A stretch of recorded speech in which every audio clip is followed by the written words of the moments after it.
السلام علیکم دوستو، آج ہم بات کریں گے معاشرے میں بڑھتی ہوئی طلاقوں کے بارے میں۔ ویڈیو شروع کرنے سے پہلے تمام دوستوں سے گزارش ہے کہ ہمارا چینل سبسکرائب ضرور کر لیں۔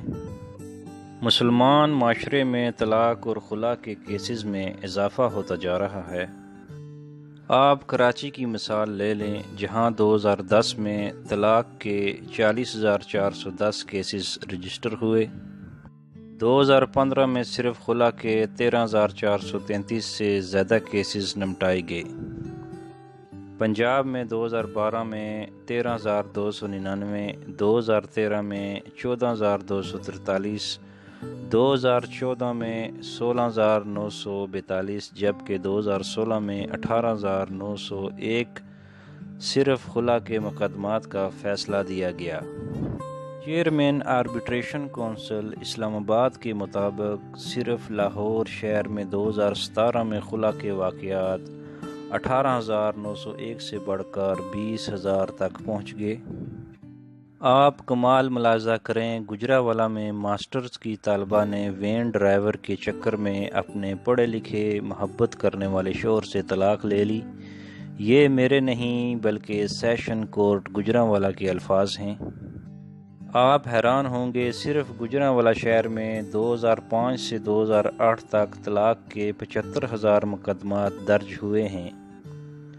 پاکستان کے دوسرے بڑے اور پڑھے لکھے شہر میں روزانہ اوسطاً 150 طلاقیں رجسٹر ہوتی ہیں۔ یہ تو دیکھ کا صرف ایک دانہ ہے۔ عرب ممالک میں طلاق و خلا کا اوسط تو کئی یورپی ممالک سے بھی گیا گزرا ہے۔ اس سے انکار نہیں کہ ان میں سے بہت سارے واقعات میں عام طور پر سسرال والوں کا لڑکی سے رویہ اور شوہر کا بیوی کو کوئی حیثیت نہ دینا بھی اصول وجوہات ہیں۔ لیکن آپ کسی بھی دارالفتح چلے جائیں، ہفتے کی بنیاد پر سینکڑوں خطوط ہیں جو خواتین نہیں مرد حضرات لکھتے ہیں اور پوچھتے ہیں کہ ہماری بیوی کو کسی اور کے ساتھ محبت ہو گئی ہے، وہ مجھ سے طلاق مانگ رہی ہے، میرے چھوٹے چھوٹے بچے یا بچہ بھی ہے، بتائیں میں کیا کروں۔ ایک دارالفتح میں ایک خط آیا جس میں شوہر نے لکھا تھا کہ رات آنکھ کھلی تو بیوی بستر پر نہیں تھی، بیڈ روم سے باہر آیا تو صوفے پر لیٹی موبائل میں مصروف تھی، اب وہ مجھ سے طلاق مانگ رہی ہے اور ہمارا ایک بچہ بھی ہے۔ میں نے خود یہ واقعات سنے ہیں کہ شوہروں کے پیچھے عورتوں نے ان کی امانت میں خیانت بھی کی ہے۔ نبی مہربان صلی اللہ علیہ وآلہ وسلم نے فرمایا، اللہ تعالیٰ کو جائز کاموں میں سب سے ناپسندیدہ طلاق ہے۔ سید ابو اعلیٰ مودودی نے فرمایا تھا، یہ قوم اسلام پر مرنے کے لیے تیار ہے لیکن اسلام پر جینے کے لیے تیار نہیں۔ آپ قرآن کا مطالعہ کریں، سورہ بقرہ سے لے کر والناس تک چلے جائیں، آپ کو نماز، روزہ، حج، زکوٰۃ میں سے کسی ایک فرض کی تفصیلات نہیں ملیں گی۔ آپ کو یہ تک نظر نہیں آئے گا کہ نماز کا طریقہ کیا ہے، آپ کو ان عبارات کی تسبیحات تک نہیں پتہ چل پائیں گی۔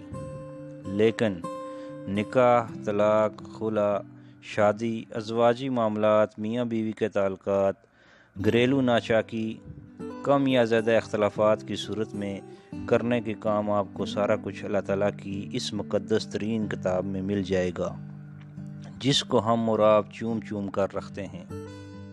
آپ مان لیں کہ ہمارے معاشرے میں طلاق اور خلا کی سب سے بڑی وجہ عدم برداشت ہے۔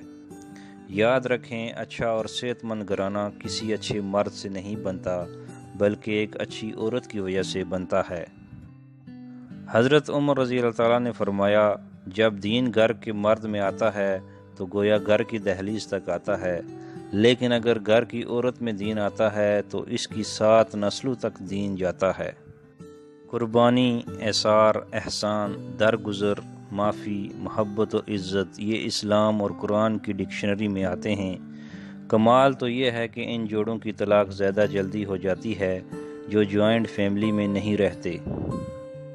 مصر میں عبد الفتاح سیسی جیسا حکمران تک طلاقوں سے پریشان ہے کیونکہ مصر میں 40% شادیاں اگلے 5 سالوں میں طلاق کی نظر ہو جاتی ہیں۔ جنرل اتھارٹی برائے شماریات کی 2016 کی رپورٹ کے مطابق سعودی عرب میں ہر 1 گھنٹے میں 5 طلاقیں ہوتی ہیں، جبکہ عرب نیوز کے مطابق 2017 میں 1,57,000 شادیوں میں سے 46,000 کا انجام طلاق کی صورت میں ہوا۔ خواتین کی نہ ختم ہونے والی خواہشات نے بھی معاشرے کو جہنم میں تبدیل کر دیا ہے۔ الیکٹرانک میڈیا نے گوٹ گاؤں اور کچی بستیوں میں رہنے والی لڑکیوں تک کے دل میں شاہ رخ خان جیسا آئیڈیل پیدا کر دیا ہے۔ محبت کی شادیاں عام طور پر چند ڈیٹس، کچھ فلموں اور تھوڑے بہت تحفے تحائف کا نتیجہ ہوتی ہیں۔ لڑکیاں اور لڑکے سمجھتے ہیں کہ ہمارے باقی زندگی بھی ویسے ہی گزرے گی جیسا فلموں میں دکھاتے ہیں، لیکن فلموں میں کبھی شادی کے بعد کی کہانی دکھائی ہی نہیں جاتی۔ اس سے فلم فلاپ ہونے کا ڈر ہوتا ہے۔ گھریلو زندگی کی تباہی میں سب سے بڑا عنصر ناشکری بھی ہے۔ کم ہو یا زیادہ، ملے نہ ملے یا کبھی کم ملے، پھر بھی ہر حال میں اپنے شوہر کی شکر گزاری رہیں۔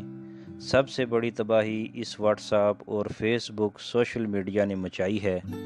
پہلے لڑکیاں غصے میں ہوتی تھی یا ناراض ہوتی تھی تو ان کے پاس اماں ابا اور دیگر لوگوں تک رسائی کا کوئی ذریعہ نہیں ہوتا تھا۔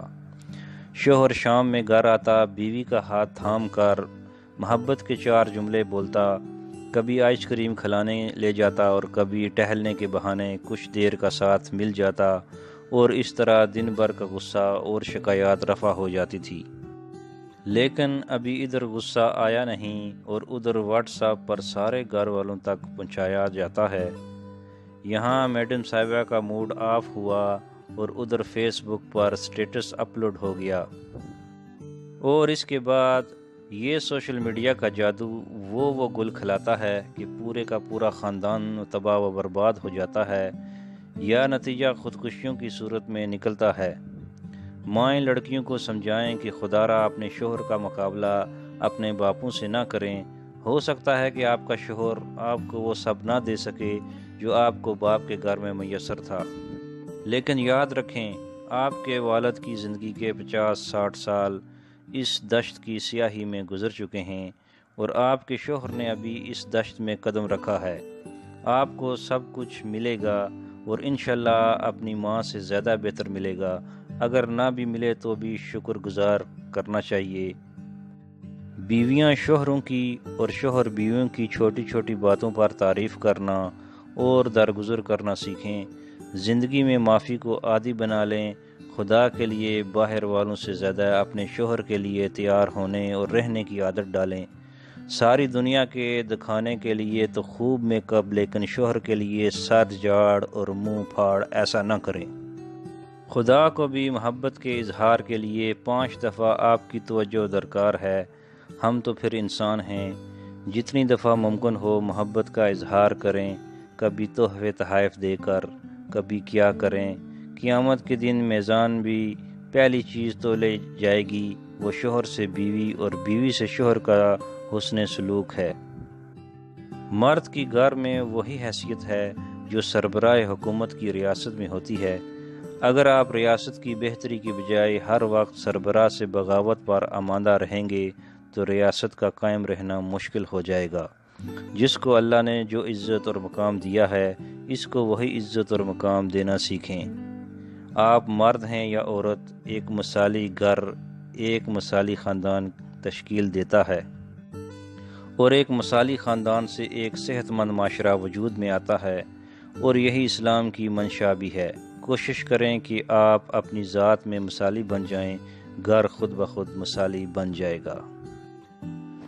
دوستو، ویڈیو پسند آنے کی صورت میں ہمارا چینل سبسکرائب ضرور کریے گا